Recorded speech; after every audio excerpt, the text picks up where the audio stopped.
इन्हीं चीजों को पढ़कर आतंकी गतिविधियां पैदा होती हैं, आतंकी संगठन आप बनते हैं। कितने लोगों को जानते हैं जो मदरसों में पढ़े और आतंकी बन गए? अरे साहब, आप अब बताइए। वो बहुत लंबी लिस्ट है। आप अल्लाह को मानते हैं, दीन को मानते हैं, शिया कुरान को भी मानते हैं, कुरान को भी मानते हैं, बिल्कुल शिया मानते हैं, अकीदे को भी मानते हैं, बिल्कुल मानते अब हैं। आप मेरी एक बात सुनाए, आप बताइए। एक आयत है जिसमें अल्लाह ताला फरमा रहा है कि तुम इस जैसा कोई कलाम ले आओ, तुम नहीं ला सकते। नहीं ला सकते। ठीक है, तो आपको लगता है कि फर्जी आयतें कोई बना देगा कुरान जैसी? आप मेरे जवाब से मुतमईन नहीं हैं, हम आपको मुतमईन कर नहीं सकते, क्योंकि आप वही बात कर रहे हैं जो आम मुसलमान करता है। अगर आप थोड़ा सा इससे हट के बात करें तो शायद आपकी बात समझ में आए। जब आपके अंदर दिल में वो इस्लामिक जज्बा बरकरार रहेगा, निकाल फेंक दीजिए थोड़ा सा इस्लामिक जज्बा, फिर हमसे बात कीजिए, तब शायद कुछ समझ में आए। आप मुझे जो उलमा हजरात हैं उनसे थोड़ा सा फ्रस्ट्रेटेड लग रहे हैं। ना, आपकी गलत फहमी है, ये गलत फहमी है। गुस्सा उन लोगों से, जंग उन लोगों से जो बेगुनाहों का कत्ल कर देते, ये कह करके ये मुसलमान नहीं है। हमारी ऐसा कौन करता है? तमाम जगहों पर क्या बात करें आप, आगा इतने भोले बन गए तो फिर आप मीडिया में कैसे? सीरिया में क्या हुआ जनाब, कितने क्रिश्चियंस को पकड़ के उनकी आंखों में पट्टी बांधकर अल्लाह अकबर करके गला काट दिया। कमाल करते हो, अल्लाह अकबर, अल्लाह का सबसे बड़ा नाम, अल्लाह सबसे अकबर है, इतना बड़ा नाम लेकर गर्दन इंसान की काट रहे हो, शर्म नहीं आती अल्लाह अकबर कहते हुए? कमाल की बात है। आप मतलब इंसान इतना, मुसलमान इतना बेगैरत हो सकता है कि अल्लाह का नाम लेकर इंसान को कत्ल कर रहा है? तो आपको ये कैसे पता है कि वो कुरान की ये आयतें पढ़ के कत्ल कर रहा है? अल्लाह अकबर का मतलब बताइए। हिंदुस्तान में, हिंदुस्तान का बताइए। हिंदुस्तान में मदरसे इतने चल रहे हैं, यहाँ के कितने मदरसों में बंगाल में रेड पड़ी, बम बनाने की फैक्ट्री पकड़ी गई। आप जहां नेट पे जाइए, सर्च कीजिए कौन सा बंगाल का मुर्शिदाबाद का मदरसा था। क्या मदरसे के अंदर किताब की जगह बम से बनाना सिखाओगे? वो टीचर बांग्लादेशी था, शायद क्या अजहर नाम था, पूरा इस वक्त याद नहीं।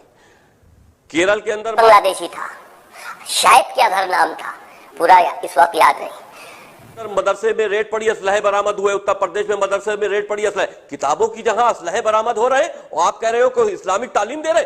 ये तुम्हारा इस्लाम है कि अब मदरसे जहां इस्लामिक तालीम दी जाए वहां बम बनाने की तालीम दोगे? मैं एक बात ये कह रहा हूं कि आप सिर्फ अपनी, इसको मैं कहूंगा राजनीति चमकाने की बात कह लें, या अपने आप को चर्चा में रखने के लिए जो आप पे आरोप लग रहे हैं, और जो आरोप आप विद इन द कम्युनिटी आप पर ये आरोप लग रहे हैं, बहुत बड़ा हमारी बात को कमजोर करने के लिए जब किसी के पास पॉइंट। कल्बे जव्वाद साहब ने बहुत बड़ा एक एजिटेशन बोला। कौन? कल्बे जव्वाद। कौन? मौलाना कल्बे जव्वाद साहब। ये कौन है? ये कब्र बेचने वाले का नाम सुना है, कुछ जवाद करके नाम उसका है। मैंने उसको मौलाना तो कभी समझे ही नहीं। कब्र बेचता है, 4-5 लाख रुपए की। लोग कह रहे हैं कि सस्ती पब्लिसिटी के लिए, अपने आप को बचाने के लिए वसीम रिजवी इस तरह के बयान जारी कर रहे हैं, लेकिन इस बार हद हो गई, ज्यादा हो गया मामला। हद उस वक्त नहीं हुई थी जब अबू बकर बगदादी कत्ल आम कर रहा था। हद उस वक्त नहीं हुई थी जब मुल्ला उमर आतंकवाद फैला रहा था। हद उस वक्त नहीं हुई थी जब लादेन दुनिया को हिला रहा था। हमने सुप्रीम कोर्ट में अगर एक लीगल वे में याचिका दायर कर दी तो हद हो गई। किस बात की हद हो गई? नहीं तो आपको कैसे पता है कि वो सब कुरान पढ़ के ये हद पार कर रहे थे? आप उनको क्या कहेंगे? आप लादेन को क्या कहेंगे? आप मुल्ला उमर को क्या कहेंगे? अबू बकर बगदादी जिसने अपने को खलीफा डिक्लेयर किया था, उसको आप क्या कहेंगे? खलीफा डिक्लेयर करने का मतलब यही है कि वो इस्लाम का खलीफा है। वो अपने को इस्लामिक खलीफा मानता था। उसने ऐलान किया था। किस मुसलमान ने उसका बाइकाट किया? पूरी दुनिया में मुसलमान सिर्फ असलहा क्यों उठाए हुए हैं? पूरी दुनिया में क्यों? अफ्रीका में मुस्लिम आतंकवाद, सीरिया में, मिडिल ईस्ट में, अफगानिस्तान में, लंका में, यूरोप में, अमेरिका में, हिंदुस्तान में। क्यों? वो कौन सा कुरान पढ़ते हैं, कौन सा इस्लाम मानते हैं? आवाज ऊंची करने से बात को सच साबित नहीं किया जा सकता। एक चीज मुझे बताइए, आपकी दलील क्या है? आप कहते हैं ये 26 आयतें ये दलील, कुरान मैंने भी पढ़ा है, मैं तो आतंकवादी नहीं बना।